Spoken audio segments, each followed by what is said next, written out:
पिंपळगाव जिल्हा परिषद मतदारसंघातील बेडीव सावतवाडी येथील राष्ट्रवादीच्या शेकडो कार्यकर्त्यांचा शिवसेना शिंदे गटात आज गारगोटी येथे प्राचार्य अर्जुन आबिटकर यांच्या उपस्थितीत जाहीर प्रवेश करण्यात आला। यावेळी पिंपळगाव पंचायत समितीचे उमेदवार सुनील किरोळकर, चेअरमन दशरथ खोत, माजी सरपंच हरी पाटील, माजी उपसरपंच विठ्ठल देसाई, गडबिद्रीचे माजी उपसरपंच सचिन कांबळे, सेवा संस्था सदस्य मुकुंद कांबळे, तानाजी पाटील, बाळासाहेब वर्णे, दिंडेवाडीचे माजी सरपंच श्रीधर भोईटे यांच्यासह प्रमुख कार्यकर्ते उपस्थित होते।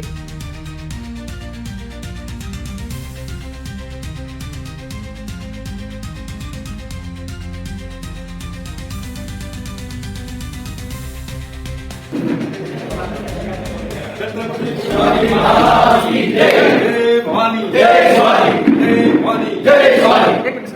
साहेबांचा जय हो माननीय पंडित साहेबांचा जय हो अर्जुन आबिटकर सरांचा जय हो